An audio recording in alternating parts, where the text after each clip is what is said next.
Salut à toutes et à tous, soyez les bienvenus sur C8 pour ce nouveau numéro de Voyage au bout de la nuit que l'on commence comme toujours en vous donnant la parole avec la rubrique des questions-réponses de Lionel. Vous le savez, c'est une rubrique dans laquelle vous vous exprimez, notamment sur les réseaux sociaux avec le hashtag VBN ou pour ceux qui le souhaitent par courrier postal en écrivant au 1 rue Les Enfants du Paradis 92 100 Boulogne-Billancourt et c'est exactement ce qu'a fait un téléspectateur qui va par le nom de Patrick Marin et qui m'a envoyé non seulement un très joli texte que je vais lire ici à l'antenne, mais aussi un très joli dessin que je partage ici avec vous. Alors c'est un très joli dessin qui est fait de sa main et qui est, à mon sens, extrêmement réussi. J'ai beaucoup aimé, j'avais très envie de le partager avec vous. C'est une jeune femme assise à côté d'un cours d'eau, voilà, on voit des canards, enfin, voilà, c'est très, très réussi. Et si vous me voyez regarder de ce côté pendant que je vous montre le dessin, c'est parce qu'ici dans le studio on a un retour et que ça me permet de regarder dans le retour si les reflets de la lumière du studio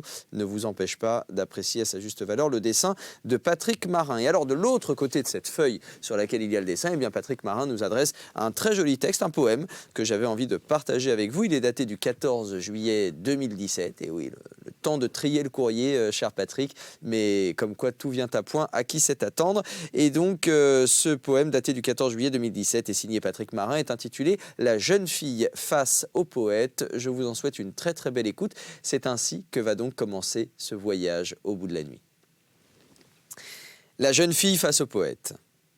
Peu importe s'il est beau, peu importe s'il parle bien. Il est sûrement un peu gauche, mais ce qu'il donne touche et fait rêver. Ce qui le rend beau, gentil, agréable et divin. Dans son cœur, il cherche sa virtuose. Peut-être l'a-t-il déjà trouvée, mais cela, il ne le dira pas. Et puis de ses racontes, à qui cherche à percer ses secrets, car il en a plein. Il ouvre tes yeux à ce monde chaotique, rempli de beauté que l'on ne voit plus, mais aussi de pièges quelquefois. Ne faut-il pas qu'il soit là pour te tenir la main et t'apprendre à détecter des sables qui sont parfois mouvants et prêts à engloutir? Jamais il ne te donnera de conseils, mais il te murmurera « Creuse ton mystère ».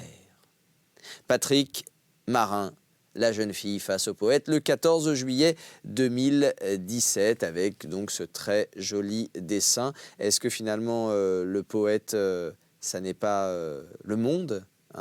Merci à Serge, le réalisateur de l'émission, d'avoir fait ce gros plan sur le dessin. Voilà. Est-ce que finalement le poète ne se symbolise pas à travers sa vision du monde et cette jeune fille que l'on voit là assise au bord du cours d'eau, eh bien c'est cette jeune fille face au poète. Eh bien c'est libre cours à l'imagination de chacun, une imagination largement ouverte et comment dire, nourrie par ce joli poème qu'on vient d'entendre. Si vous aussi vous écrivez, vous n'hésitez pas, vous m'envoyez vos écrits, que ce soit des poèmes, des courtes nouvelles, des textes, des pensées, des billets d'humeur, ce que vous voulez. Vous envoyez tout cela au 1 rue Les Enfants du Paradis, 92 100 Boulogne-Billancourt, à l'attention de Lionel Cécilio, émission Voyage au bout de la nuit, chaîne C8, ou via les réseaux sociaux, évidemment, avec le fameux hashtag, le hashtag VBN. J'attends vos retours avec impatience. Pour l'heure, la rubrique est terminée. On va pouvoir se plonger dans la lecture, une lecture qui va nous accompagner, vous le savez, jusqu'aux toutes premières lueurs du jour. Et cette lecture, eh bien, c'est la suite de La Duchesse de Langeais, qui a été lue ici par d'autres lectrices. C'est signé Honoré de Balzac et on va donc reprendre là où vous vous êtes interrompu lors de la précédente émission. Je vous souhaite une très très belle écoute de cette lecture. Restez avec moi, on est ensemble, vous le savez, jusqu'au bout de la nuit. Quand il se rejeta dans les groupes d'hommes qui se tenaient à quelque distance des femmes, plusieurs de ses amis le félicitèrent, moitié sérieusement, moitié plaisamment, sur l'accueil extraordinaire que lui avait fait la duchesse de Langeais. Cette difficile, cette illustre conquête était décidément faite et la gloire en avait été réservée à l'artillerie de la garde. Il est facile d'imaginer les bonnes et mauvaises plaisanteries que ce thème, une fois admis, suggéra dans un de ces salons parisiens où l'on aime tant à s'amuser et où les railleries ont si peu de durée que chacun s'empresse d'en tirer toute la fleur. Ces niaiseries flattèrent à son insu le général.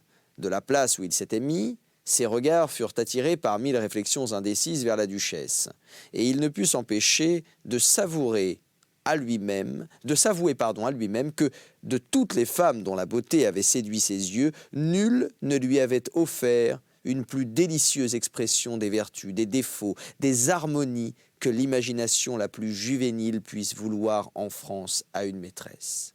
Quel homme, en quelque rang que le sort l'ait placé, n'a pas senti dans son âme une jouissance indéfinissable en rencontrant chez une femme qu'il choisit, même rêveusement pour sienne, les triples perfections morales, physiques et sociales qui lui permettent de toujours voir en elle tous ses souhaits accomplis.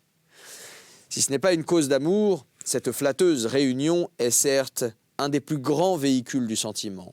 Sans la vanité, disait un profond moraliste du siècle dernier, l'amour est un convalescent. Il y a certes pour l'homme, comme pour la femme, un trésor de plaisir dans la supériorité de la personne aimée. N'est-ce pas beaucoup, pour ne pas dire tout, de savoir que notre amour-propre ne souffrira jamais en elle ? Qu'elle est assez noble pour ne jamais recevoir les blessures d'un coup d'œil méprisant ? Assez riche pour être entourée d'un éclat égal à celui dont s'environnent même les rois éphémères de la finance, assez spirituelle pour ne jamais être humiliée par une fine plaisanterie et assez belle pour être la rivale de tout son sexe. Ces réflexions, un homme les fait en un clin d'œil. Mais si la femme qui les lui inspire lui présente en même temps dans l'avenir de sa précoce passion les changements délicieux de la grâce, l'ingénuité d'une âme vierge, les 1000 plis du vêtement des conquêtes, les dangers de l'amour, n'est-ce pas à remuer le cœur de l'homme le plus froid ? Voici dans quelle situation se trouvait en ce moment Monsieur de Montriveau relativement à la femme et le passé de sa vie garantit en quelque sorte la bizarrerie du fait. Jeté jeune dans l'ouragan des guerres françaises, ayant toujours vécu sur les champs de bataille, il ne connaissait de la femme que ce qu'un voyageur pressé, qui va d'auberge en auberge, peut connaître d'un pays. Peut-être aurait-il pu dire de sa vie ce que Voltaire disait à 80 ans de la sienne, et n'avait-il pas 37 sottises à se reprocher ? Il était à son âge aussi neuf en amour que l'est un jeune homme qui vient de lire Faublas en cachette. De la femme, il savait tout, mais de l'amour, il ne savait rien. Et sa virginité des sentiments lui faisait ainsi des désirs tout nouveaux. Quelques hommes, emportés par les travaux auxquels les ont condamnés la misère ou l'ambition, l'art ou la science, comme M. de Montriveau avait été emporté par le cours de la guerre et les événements de sa vie, connaissent cette singulière situation et l'avouent rarement. À Paris, tous les hommes doivent avoir aimé. Aucune femme n'y veut de ce dont... aucune femme n'y veut de ce dont aucune n'a voulu. De la crainte d'être prise pour une sotte procèdent les mensonges de la fatuité générale en France, où passer pour un sot, c'est ne pas être du pays. En ce moment, M. de Montriveau fut à la fois saisi par un violent désir, un désir grandi dans la chaleur des déserts, et par un mouvement de cœur, dont il n'avait pas encore connu la bouillante étreinte. Aussi fort qu'il était violent, cet homme sut réprimer ses émotions. Mais tout en causant de choses indifférentes, il se retirait en lui-même et se jurait d'avoir cette femme, seule pensée par laquelle il pouvait entrer dans l'amour. Son désir devint un serment fait à la manière des Arabes avec lesquels il avait vécu, et pour lesquels un serment est un contrat passé entre eux et toute leur destinée, qu'ils subordonnent à la réussite de l'entreprise consacrée par le serment et dans laquelle ils ne comptent même plus leur mort que comme un moyen de plus pour le succès. Un jeune homme se serait dit « Je voudrais bien avoir la duchesse de Langeais pour maîtresse ». Un autre, celui qui sera aimé de la duchesse de Langeais sera un bienheureux coquin, mais le général se dit « J'aurai pour maîtresse Madame de Langeais ». Quand un homme vierge de cœur et pour qui l'amour devient une religion conçoit une semblable pensée, il ne sait pas dans quel enfer il vient de mettre le pied. M. de Montriveau s'échappa brusquement du salon et revint chez lui, dévoré par les premiers accès de sa première fièvre amoureuse. Si vers le milieu de l'âge, un homme garde encore les croyances, les illusions, les franchises, l'impétuosité de l'enfance, son premier geste est pour ainsi dire d'avancer la main pour s'emparer de ce qu'il désire. Puis, quand il a sondé les distances presque impossibles à franchir qui l'en séparent, il est saisi, comme les enfants, d'une sorte d'étonnement ou d'impatience qui communique de la valeur à l'objet souhaité. Il tremble ou il pleure. Aussi, le lendemain, après les plus orageuses réflexions qui lui eussent bouleversé l'âme, Armand de Montriveau se trouva-t-il sous le joug de ses sens, que concentra la pression d'un amour vrai. Cette femme si cavalièrement traitée la veille était devenue le lendemain le plus saint, le plus redouté des pouvoirs. Elle fut dès lors pour lui le monde et la vie. Le seul souvenir des plus légères émotions qu'elle lui avait données faisait pâlir ses plus grandes joies, ses plus vives douleurs jadis ressenties. Les révolutions les plus rapides ne troublent que les intérêts de l'homme, tandis qu'une passion en renverse les sentiments. Or, pour ceux qui vivent plus par le sentiment que par l'intérêt, pour ceux qui ont plus d'âme et de sang que d'esprit et de lymphe, un amour réel produit un changement complet d'existence. D'un seul trait, par une seule réflexion, Armand de Montriveau effaça donc toute sa vie passée, après s'être 20 fois demandé comme un enfant « irai-je, n'irai-je pas ?» Il s'habilla, vint à l'hôtel de Langeais vers 8 heures du soir et fut admis auprès de la femme, non pas de la femme, mais de l'idole qu'il avait vue la veille, aux lumières, comme une fraîche et pure jeune fille vêtue de gaze, de blonde et de voile. Il arrivait impétueusement pour lui déclarer son amour, comme s'il s'agissait du premier coup de canon sur un champ de bataille. Pauvre écolier! Il trouva sa vaporeuse, sylphide, enveloppée d'un peignoir de cachemire brun, habillant, bouillonnée, languissamment couchée sur le divan d'un obscur boudoir. Madame de Langeais ne se leva même pas. Elle ne montra que sa tête dont les cheveux étaient en désordre quoique retenus dans un voile. Puis, d'une main qui, dans le clair-obscur produit par la tremblante lueur d'une seule bougie placée loin d'elle, parut aux yeux de Montriveau blanche comme une main de marbre, elle lui fit signe de s'asseoir et lui dit d'une voix aussi douce que l'était la lueur: « Si ce n'eût pas été vous, monsieur le marquis, si c'eût été un ami avec lequel j'eusse pu agir sans façon, ou un indifférent qui m'eût légèrement intéressé, je vous aurais renvoyé. Vous me voyez affreusement souffrante. » Armand se dit en lui-même « Je vais m'en aller. » Mais, reprit-elle en lui lançant un regard dont l'ingénu militaire attribua le feu à la fièvre, je ne sais si c'est un pressentiment de votre bonne visite à l'empressement de laquelle je suis on ne peut plus sensible. Depuis un instant, je sentais ma tête se dégager de ses vapeurs. « Je puis donc rester ?» lui dit Montriveau. « Ah, je serais bien fâché de vous voir partir.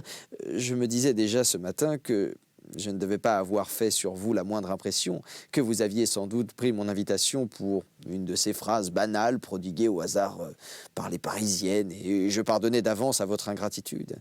Un homme qui arrive des déserts n'est pas tenu de savoir combien notre faubourg est exclusif dans ses amitiés. » Ces gracieuses paroles, à demi murmurées, tombèrent une à une et furent comme chargées du sentiment joyeux qui paraissait les dicter. La duchesse voulait avoir tous les bénéfices de sa migraine, et sa spéculation eut un plein succès. Le pauvre militaire souffrait réellement de la fausse souffrance de cette femme. Comme Crillon, entendant le récit de la passion de Jésus-Christ, il était prêt à tirer son épée contre les vapeurs. Et comment alors oser parler à cette malade de l'amour qu'elle inspirait? Armand comprenait déjà qu'il était ridicule de tirer son amour à brûle-pourpoint sur une femme si supérieure. Il entendit, par une seule pensée, toutes les délicatesses du sentiment et les exigences de l'âme. Aimer, n'est-ce pas savoir bien plaider, mendier, attendre? Cet amour ressenti, ne fallait-il pas le prouver? Il se trouva la langue immobile, glacée par les convenances du noble faubourg, par la majesté de la migraine et par les timidités de l'amour vrai. Mais nul pouvoir au monde ne put voiler les regards de ses yeux dans lesquels éclatait la chaleur, l'infini du désert, des yeux calmes comme ceux des panthères et sur lesquels ses paupières ne s'abaissaient que rarement. Elle aimait beaucoup ce regard fixe qui la baignait de lumière et d'amour. « Madame la duchesse, répondit-il, je craindrais de vous mal dire la reconnaissance que m'inspirent vos bontés. En ce moment, je ne souhaite qu'une seule chose, le pouvoir de dissiper vos souffrances. Permettez que je me débarrasse de ceci. J'ai maintenant trop chaud, dit-elle en faisant sauter par un mouvement plein de grâce le coussin qui lui couvrait les pieds. qu'elle laissa voir dans toute leur clarté. « Madame, en Asie, vos pieds vaudraient presque 10 000 séquins. »« Compliment de voyageur, dit-elle en souriant. Cette spirituelle personne prit plaisir à jeter le rude Montriveau dans une conversation pleine de bêtises, de lieux communs et de non-sens, où il manœuvra, militairement parlant, comme eût fait le prince Charles aux prises avec Napoléon. Elle s'amusa malicieusement à reconnaître l'étendue de cette passion commencée, d'après le nombre de sottises arrachées à ce débutant, qu'elle amenait à petits pas dans un labyrinthe inextricable, où elle voulait le laisser honteux de lui-même. Elle débuta donc par se moquer de cet homme, à qui elle se plaisait néanmoins à faire oublier le temps.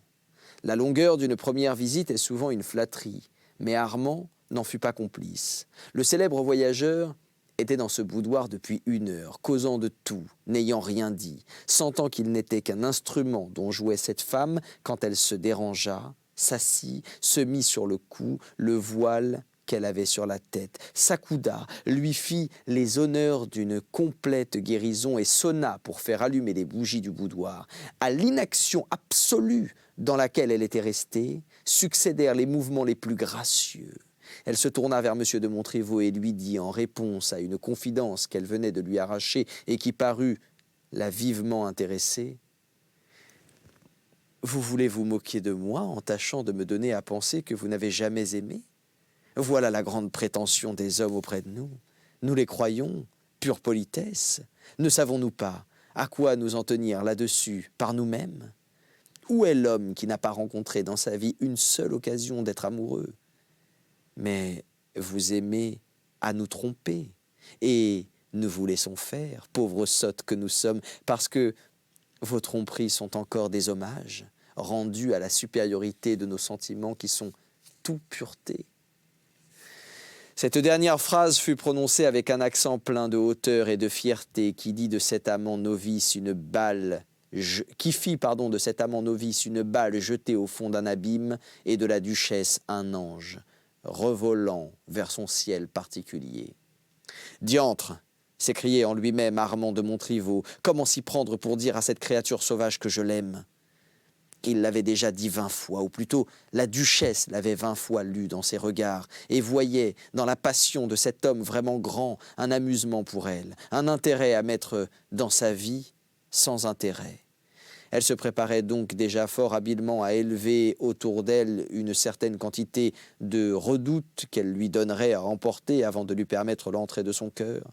Jouet de ses caprices, Montriveau devait rester stationnaire, tout en sautant de difficulté en difficulté, comme un de ces insectes tourmentés par un enfant saute d'un doigt sur un autre en croyant avancer, tandis que son malicieux bourreau le laisse au même point. Néanmoins, la duchesse reconnut avec un bonheur inexprimable que cet homme de caractère ne mentait pas à sa parole. Armand n'avait en effet jamais aimé. Il allait se retirer, mécontent de lui, plus mécontent d'elle encore, mais elle vit avec joie une bouderie qu'elle savait pouvoir dissiper par un mot, d'un regard, d'un geste. « Viendrez-vous demain soir ?» lui dit-elle. « Je vais au bal, je vous attendrai jusqu'à 10 heures. » Le lendemain, Montriveau passa la plus grande partie de la journée assis à la fenêtre de son cabinet et occupé à fumer une quantité indéterminée de cigares. Il put atteindre ainsi l'heure de s'habiller et d'aller à l'hôtel de Langeais. C'eût été grande pitié pour l'un de ceux qui connaissaient la magnifique valeur de cet homme de le voir devenu si petit, si tremblant, de savoir cette pensée dont les rayons pouvaient embraser des mondes se rétrécir aux proportions du boudoir d'une petite maîtresse. Mais il se sentait lui-même déjà si déchu dans son bonheur que pour sauver sa vie, il n'aurait pas confié son amour à l'un de ses amis intimes. Dans la pudeur qui s'empare d'un homme quand il aime, n'y a-t-il pas toujours un peu de honte? Et ne serait-ce pas sa petitesse qui fait l'orgueil de la femme? Enfin, ne serait-ce pas une foule de motifs de ce genre, mais que les femmes ne s'expliquent pas, qui les portent presque toutes à trahir les premières le mystère de leur amour, mystère dont elles se fatiguent peut-être? Et c'est ainsi sur cette question à laquelle je vous laisse peut-être tenter de répondre que nous allons devoir nous quitter, car vous l'avez compris, cette émission est maintenant terminée. Merci à vous de l'avoir suivi. Je vous donne rendez-vous très vite sur C8 pour la suite de cette lecture du roman d'Honoré de Balzac. D'ici là, Prenez soin de vous et à très vite donc.